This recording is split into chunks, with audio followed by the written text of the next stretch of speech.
NS college बाहर से किया है। क्या है इसका इतिहास? इनका पूरा नाम अनुग्रह नारायण सिंह है। इन्होंने स्वतंत्रता संग्राम में काफी योगदान दिए हैं।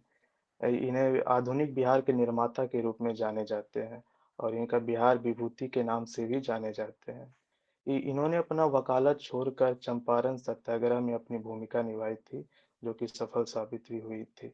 और इन्होंने असहयोग आंदोलन, सविनय अवज्ञा आंदोलन और भारत छोड़ो आंदोलन में ऑपरेशन जीरो आवर के तहत इनको जेल भी गए थे, बांकीपुर जेल कोई में से। कोई पद ग्रहण किए थे, ये होल्ड किए थे पोस्ट?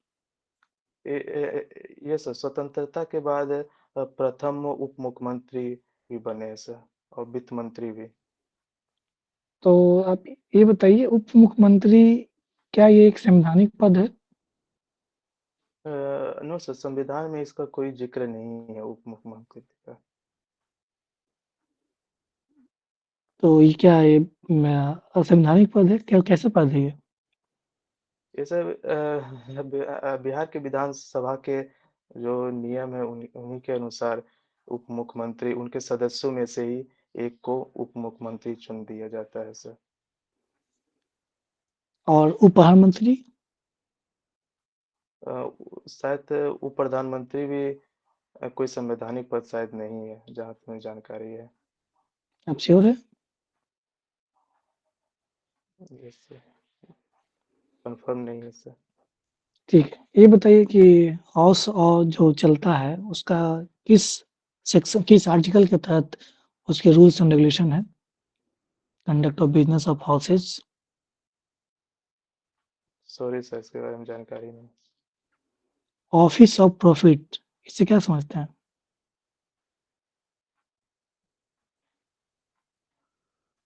सॉरी सर, जानकारी नहीं है सर।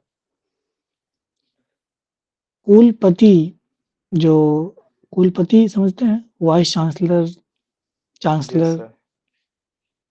यस क्या सर। कौन होते हैं ये? तो कुलपति कोई यूनिवर्सिटी के कुलपति होते हैं सर, इनको राज्यपाल नियुक्त किया जाता है सर। और कुलाधिपति होते हैं एक, ये क्या होते हैं, ये कौन होते हैं? कुलाधिपति उन्हीं के अंडर में कुलपति के नीचे आते हैं सर। बिहार में कितनी यूनिवर्सिटी हैं? एग्जैक्ट तो संख्या याद नहीं है सर। एक तो पटना यूनिवर्सिटी है। एक नेशनल, पट ये सेंट्रल यूनिवर्सिटी कितने हैं, सेंट्रल? एग्जैक्ट संख्या नहीं याद है सर। एक फिर भी तो बताइए, कुछ का नाम बताइए। एक राजेंद्र प्रसाद जो पूसा में एग्रीकल्चर वाला है वो है सर। ठीक है। और अभी याद नहीं कर पा रहे हैं सर। ओके। ये बताइए, बिहार में अभी कितने थाने हैं?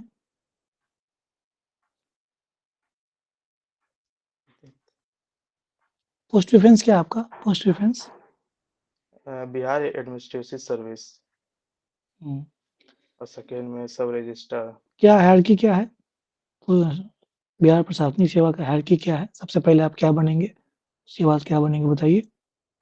सबसे पहले सर एसडीएम, फिर उसके बाद एडीएम, फिर उसके बाद असिस्टेंट सेक्रेटरी, फिर जॉइंट सेक्रेटरी, फिर राज्य के स्तर पर फिर सर सेक्रेटरी, स्पेशल सेक्रेटरी बनते हैं सर। क्या आपको लग रहा है कि आपने सही हायरार्की बताया है? आपको क्या लगता है? एग्जैक्ट कंफर्म तो नहीं, इसके बारे में उतना जानकारी नहीं थी सर। अच्छा, नहीं बिहार पढ़े पुलिस हैं। सर्विस का बताइए हायरार्की। उसके बारे में उतना जानकारी नहीं सर। एक एसडीओ का या एसडीएम का क्या कार्य दायित्व होता है, 4-5 पॉइंट बताइए। एक एसडीएम का सर कानून व्यवस्था को नियंत्रित करना होता है सर, और योजनाओं का धरातल पर क्रियान्वयन भी करना होता है सर। और जो वीआईपी की होती है उसकी सुरक्षा प्रदान करना होता है। और मजिस्ट्रेट पावर उनके पास होती है, उसके साथ न्यायिक कार्य होते होते हैं सर। और लैंड और कुछ रिकॉर्ड, होता है? हुँ, जैसे लैंड रिकॉर्ड से संबंधित जो भी दस्तावेजीकरण होती है, उनका रख रखाव करना होता है सर। और सब रजिस्ट्रार का? सब रजिस्ट्रार वो दस्तावेजीकरण होता है सब रजिस्ट्रार का, भूमि क्या लैंड कार्य से होता है बताइए? संबंधित। भूमि लैंड से संबंधित दस्तावेजीकरण होता है, और संपत्ति का दस्तावेजीकरण होता है, और विवाह से संबंधित भी पंजीकरण उनके दायरे के क्षेत्र में आती है सर। ठीक है। आपका हॉबी क्रिकेट देखना है। यस ये सर। कौन-सा हॉबी है? एक्टिव हॉबी है, पैसिव हॉबी है?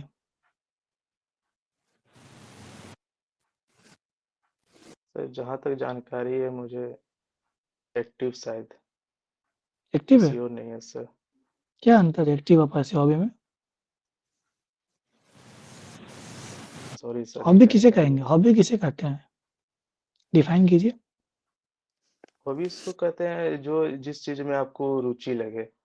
जब आप मेंटल स्ट्रेस आप में हो तो आपको उस चीज से आपको मेंटल रिलीफ मिलता है, उसे आप हॉबी सबसे कह पहले सकते हैं। क्रिकेट कब प्रारंभ हुआ? सबसे अगर अंतर्राष्ट्रीय लेवल पर देखें तो टेस्ट में 1877 में पहला शुरुआत हुई थी सर। नहीं, मैं ये जानना चाह रहा हूँ कि सबसे पहले क्रिकेट बोर्ड कौन-सा है? सबसे पहले क्रिकेट किस क्रिकेट बोर्ड की स्थापना की गई? आई थिंक शायद इंग्लैंड क्रिकेट बोर्ड की हुई थी सर। Are you sure? आप श्योर हैं? एग्जैक्ट नहीं पता पर जहाँ तक जानकारी है सर। आप देखिएगा। कुछ डोमेस्टिक क्रिकेट फॉर्मेट्स का नाम बताइए, ट्रॉफी जो खेला जाता है इंडिया में। एक रणजी ट्रॉफी होती है सर, हुँ, एक सैयद मुश्ताक अली ट्रॉफी होती है, एक आईपीएल होती है, डब्ल्यूपीएल होती है सर। तो सैयद मुश्ताक अली कौन-सा फॉर्मेट में खेला जाता है? सैयद मुश्ताक ये 2020 में खेला जाता है सर। और Ranji? Ranji I think 50 over में सर, जहाँ तक जानकारी है। आप श्योर हैं? जहाँ तक नहीं सर। नेहा मैम? बिल्कुल sir. Hello Prince ji. Good evening ma'am. Good evening. चलिए सबसे पहले आपको एसडीएम बनाते हैं। आप एसडीएम के पद पे पदस्थापित हैं और कोई लैंड इंक्रोचमेंट का केस आता है आपके पास और आप पाते हैं कि आपके बहुत क्लोज रिलेटिव ही उनमें शामिल हैं और वो अब उनको पता चला कि आप उनके क्लोज रिलेटिव है, वो आ जाते हैं आपके पास मदद के लिए। क्या करेंगे इस सिचुएशन में आप? लैंड से संबंधित पहले उनका दस्तावेजीकरण देखेंगे कि ये कहाँ तक उनकी लैंड से संबंधित सही है, कहाँ तक गलत है सर। जो कानून के अनुसार जो कार्य होगा मैं सो वही करना चाहूँगा सर। हाँ। ओके। आप आप इसी एसडीएम के पद पे ही तैनात है और कहीं आपके गांव में दुर्गा पूजा के समय में एक स्मॉल रिलीजियस डिस्प्यूट हो जा रहा है और वो बहुत जल्दी एक्सलेट होने के कगार पे है सोशल मीडिया के थ्रू। आप कैसे एज ए एसडीएम उस पे क्या कार्रवाई करेंगे और एज ए डीएसपी आपकी क्या एक्शंस होंगे दोनों के केस में बताइए। पहले तो एसडीएम के तौर पर मैं लॉ एंड ऑर्डर को मेंटेन में करूँगा ताकि वहाँ पर कोई दंगा उंगा पहले ना हो पाए सर। हाँ। और वहाँ पर मैं ब्लैक स्पॉट में निर्धारित करूँगा, ताकि जहाँ पे अगर कोई घटना होती या कुछ होती है तो। अभी घटना हुई नहीं, अभी वो एक्सक्लेटिंग मोड में है सोशल मीडिया के थ्रू। अभी यहीं पे आप prevention is better than cure ना। आप यहीं पे रोक सकते हैं, आप बाद में ब्लैक एक्सपोर्ट करेंगे, ये सब चीज़ तो बात की बात है ना, जब ऐसा कुछ घटना हो जाती है। हम पहले ही बात कर रहे हैं, आपको तो प्रिवेंशन तो मोड में रहना है। तो सबसे पहले उनके जो नेता होंगे, उस ग्रुप के जो लीडर होंगे, मैं उनसे बात करूँगा ताकि यहाँ पर कोई दंगा उंगा ना करे। उनके लिए मैं शांति उनती समझौता कर सकता, ताकि यहाँ कोई अगर यहाँ पर कोई दंगा होती है तो आप में एक्शन आप पे लिया जाएगा, मैं ऐसा प्रावधान मैं कर सकता हूँ मैम।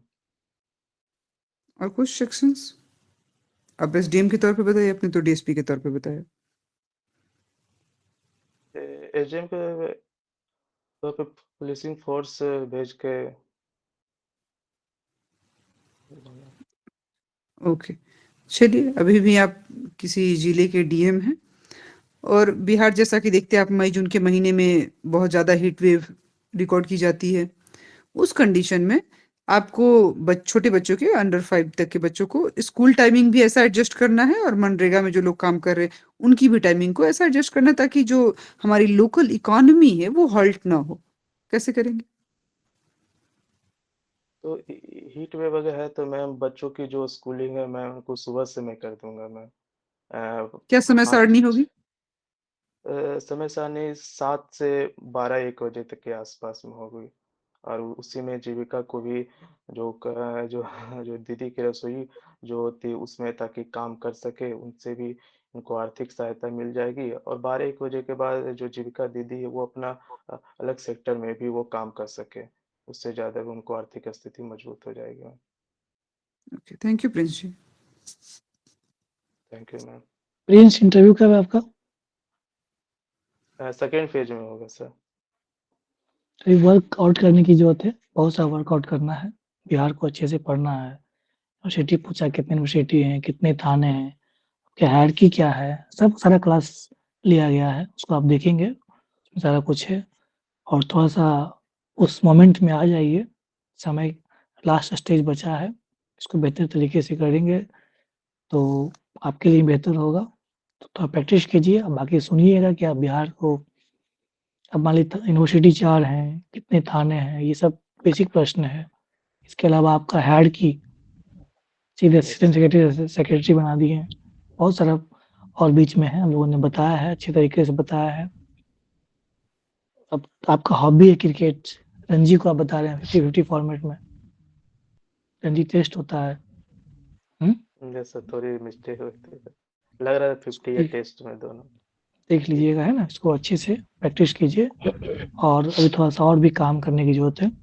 जब प्रैक्टिस करेंगे, सुनेंगे तो पता चलेगा कि हाँ, वॉइस मॉड्यूलेशन और थोड़ा-सा तेज़ होना चाहिए, थोड़ा-सा मतलब हाई वॉल्यूम कर सकते हैं। लग रहा है कि एनर्जी ही नहीं है, बस बिल्कुल, थोड़ा इन एनर्जी ऐड कीजिए। अब है इंटरव्यू ना? चरण तक पहुँच चुके हैं, दिखना इन्फॉर्मल चाहिए। ऐसा ही लग रहा है कि आ गए हैं, चलो दे देते हैं इंटरव्यू, ये नहीं, उस मोमेंट में बिल्कुल, आके बिल्कुल। देना है, ड्रेसअप में देना है, तो यस। वो अलग कॉन्फिडेंस रहेगा, पढ़ के आना है। यस ठीक है? सर। अच्छे से कीजिए तैयारी, all the best. All the best thank Prince you ji. Sir. Anurag ji. Thank you. Anurag